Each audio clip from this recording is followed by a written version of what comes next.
And we're back. Dion Evans live, truth raw and uncut. My special guest today, Pastor SaikoWoods. Pastor Woods, you there? Yes, sir. Man, Yes, what sir. does the name Saiko mean? Man, good question. I do know this. It's from an African king named Saiko Ture. My middle name is Kenyatta, and that is from another African king named Jomo Kenyatta. My mother was down with the Black Party, Black Panther movement back in the day with the black fist, with the pick, and all that good stuff. You know, with the high combs, the high curlers. The ones you would have to plug in to comb your hair. When you had the fro. So I was born during those times back in the 70s, and so she, looked up some African names and named me that. Now, going to school, I wasn't liking it at all. Right. People called me Psycho, Sicko, and all that kind of stuff. And so as a kid, I would want to, put some hands on folk. But now as an adult, I got grown folk. I can be standing at McDonald's waiting on my order, and now they ask you for names. Now when you get your order at McDonald's, it's kind of surprising, but. I'm standing there getting my order. I said, I know somebody's going to call my name wrong. Saiko? I'm like, no. Saiko. Saiko? Just give my food. Just give it that. So I have to deal with that kind of stuff. But that's where my name derived from. Two African kings. All right, wonderful. I thought I'd ask that because it's a pretty interesting name. I noticed the Greek diphthong in there. And just thought it was quite interesting. Again, Pastor SaikoWoods, he is my guest today on Dion Evans Live, Truth Raw and Uncut. Let's get into this, Pastor. I was given a video, and it's a video that was placed on YouTube. And let me put this out there because not only do I do radio, but I am a journalist. I am also the former religion editor for the Post newspaper group that owns the Oakland Post, Richmond Post, Berkeley Tri-City Post, the Marin. I mean, I wrote for like 6 different newspapers, all under that umbrella. So I typically do investigative work in things that I write. And when I do my writing and I put it out there, I don't spend time defending it because it'll stand on its own. So anybody who wants to talk about what I've written about, you can talk about it freely, no problem. Right. But I don't have to defend it because I already have everything that backs up what I have said or put out there. And so I get how people go after it. But I got this video, and this video was done by Kevin Oliver, to whom I will not placate. I know that you know who he is. Yep.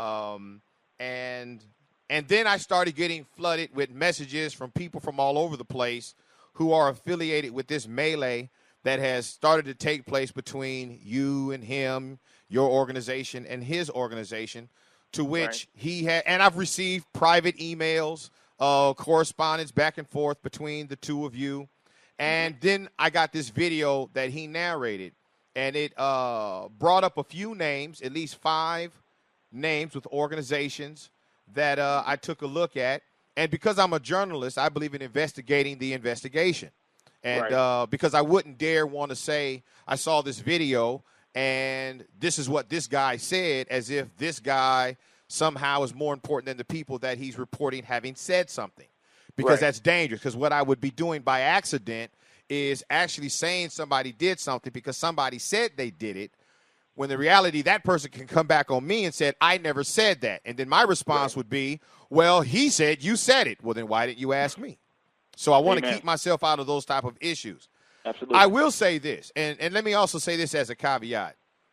I have had maybe 2 conversations with you, and one just being on, would like you to be on a show, and the 2 just checking your phone number just to see how well your sound is. So I want people who are listening to know that you and I have not had conversation. You do not have a script.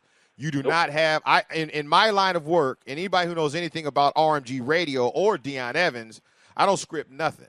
I personally do live, and I personally do it raw and uncut because I want to experience it the same way everybody else is experiencing it, so that my response will always be authentic. Like it or love it, hate it or leave it, it'll be an authentic response.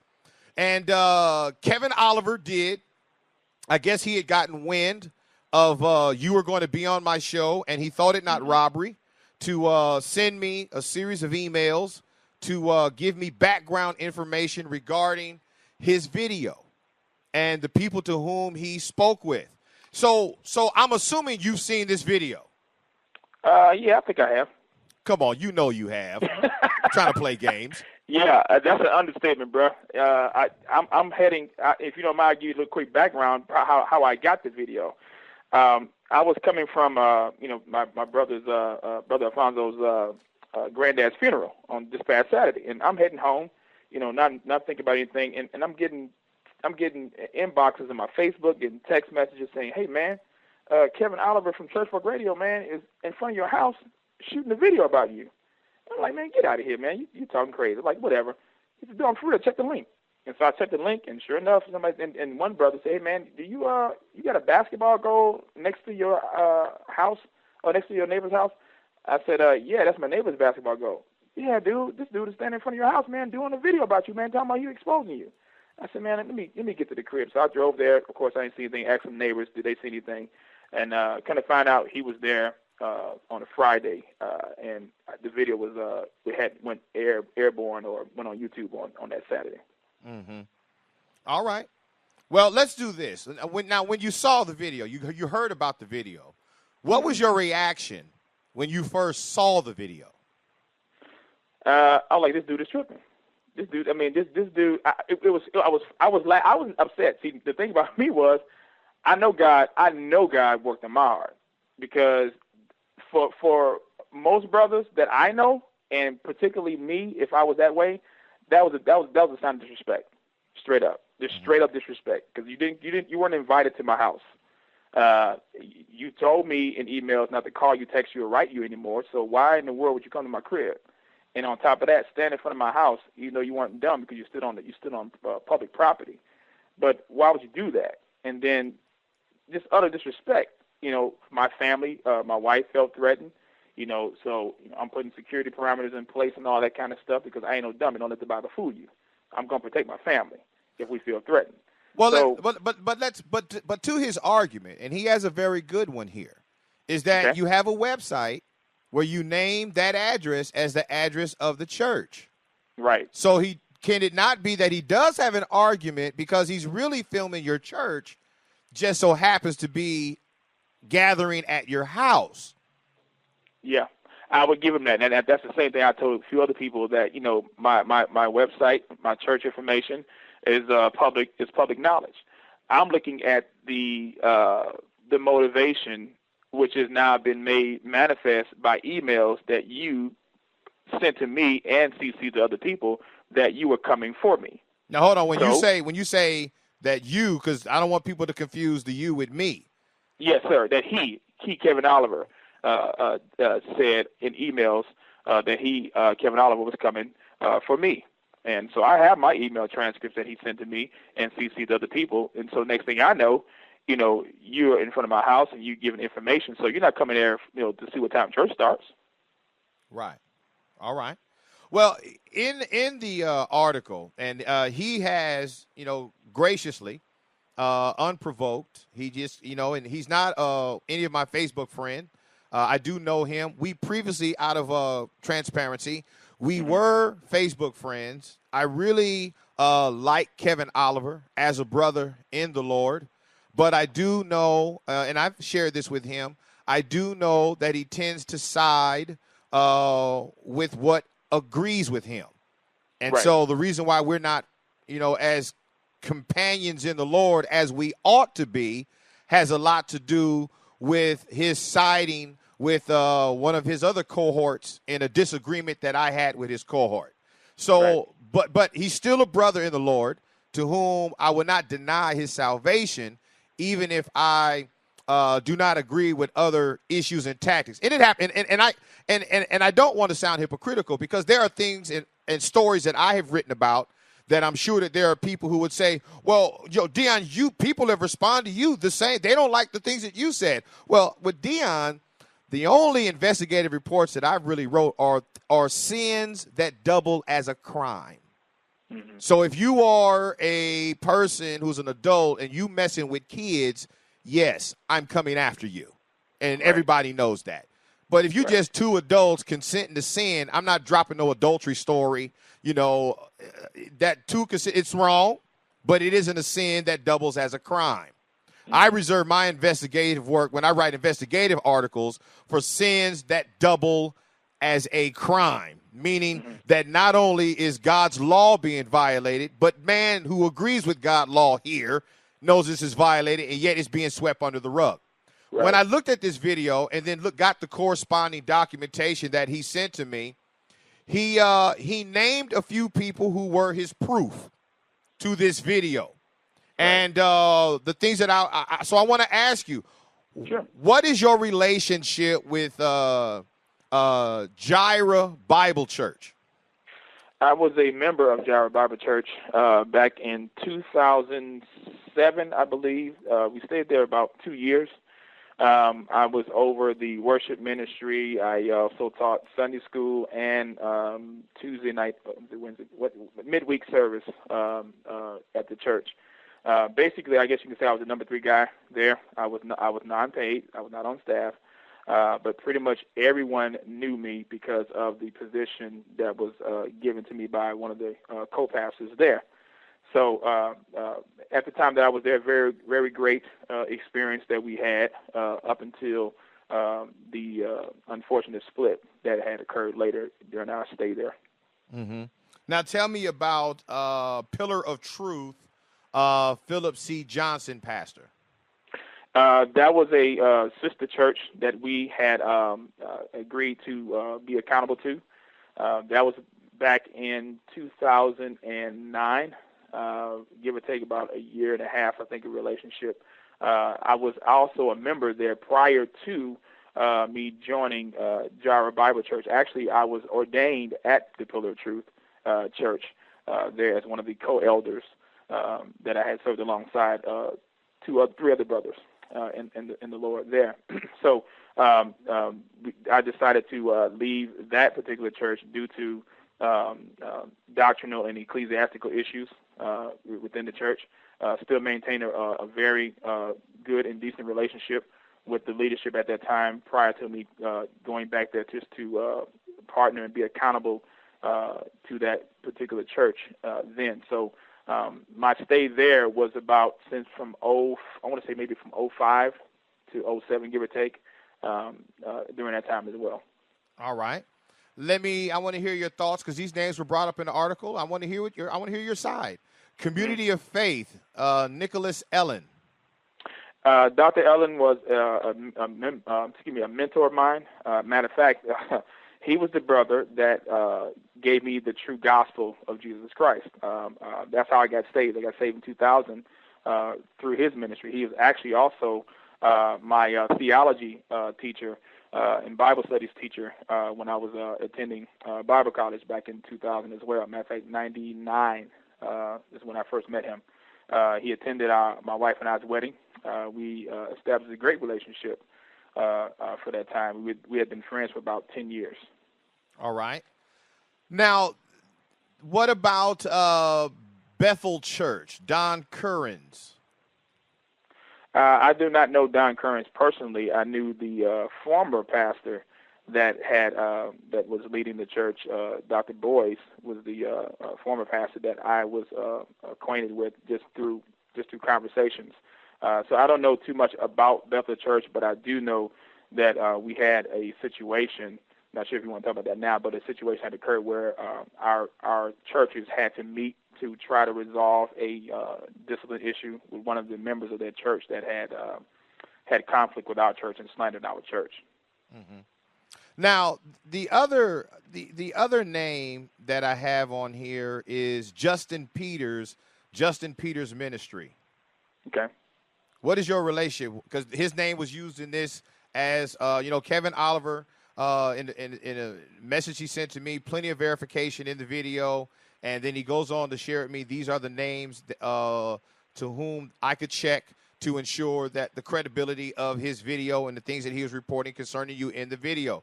So Justin Peters, what is your knowledge or relationship with Justin Peters Ministry? I had the opportunity to meet Justin about a month ago. He had a conference that he had done here in the Houston area. Actually, we had conversed and agreed to meet personally since we were talking on the phone for weeks at a time, give or take. Ran into him personally, met him personally, sat and at one of his seminars. The thread, I guess, or the video, maybe even prior to that video being published, he and I had a conversation regarding a show that had aired on my radio show, and we disagreed as to how it was handled. I don't want to go into too much detail because he's not here, but I will say this: to my knowledge, when you say he's not here, I have nothing against Justin at all. When you say he's not here, are you talking? Oh, you talking about Justin? Well, we know. Okay, Justin. Yes. I wanted to make sure it wasn't somebody that was dead. I know Justin is alive because I spoke to him today. I just want to make sure we're clear. Yeah. So he and I had discussed a matter regarding a show that I had done, and since it was public, he expressed his concern, I expressed mine. We agreed to disagree, and to my knowledge, that was it. So our relationship hasn't gone any further from that point. All right. Also here is my last one. Living Word Fellowship, Pastor Cannon's PhD. What is your relationship with him? That was the first church that I had attended back in 2001, I believe, give or take, about 2001. My wife and I. I was there for about maybe 3 years, I think, 3 no more than 4 years.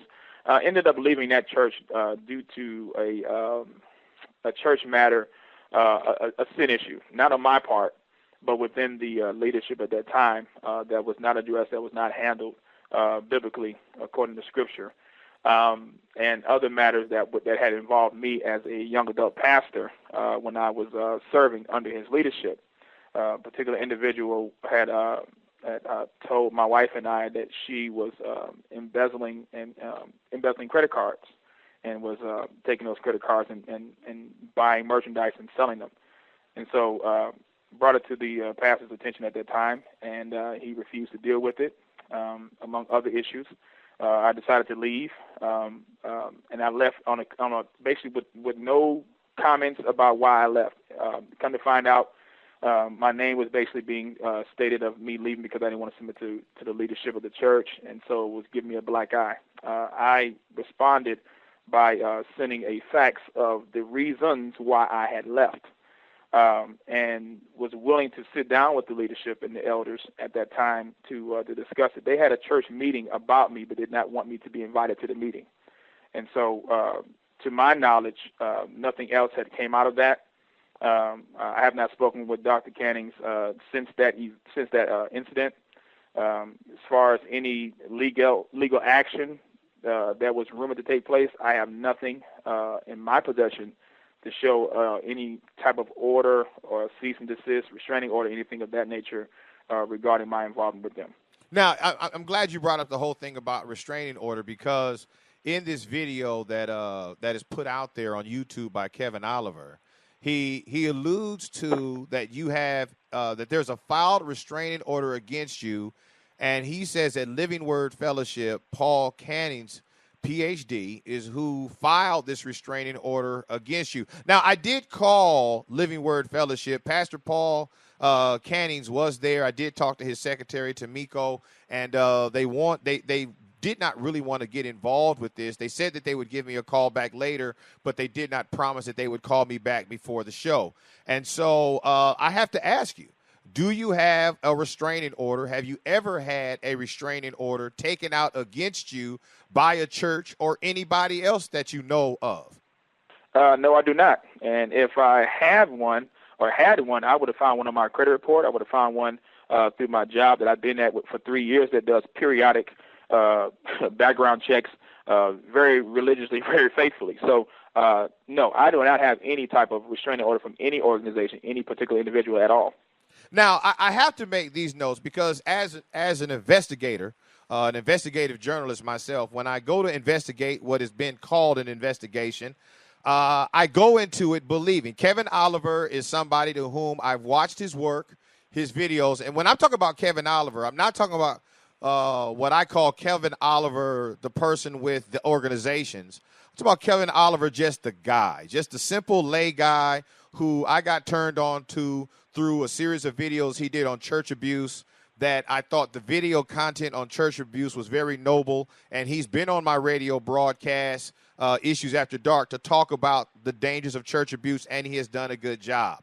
However, when it comes to this video, I go into it thinking that the same power, the same integrity from the former videos will show itself here. But I've never had to interview the other videos. I did not interview Pastor Body to find, I think his name is Body or Bodie. I never interviewed him. I never interviewed his wife, who I knew was Kevin's wife. I never his daughter. I never interviewed them. I just went with it, and to a certain degree don't have to, because the issues were about church abuse.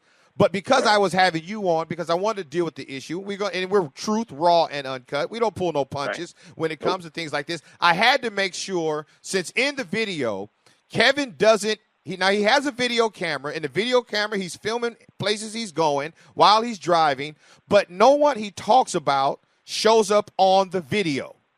No one shows up on the video. He's speaking what he is telling us, who's watching, what they said.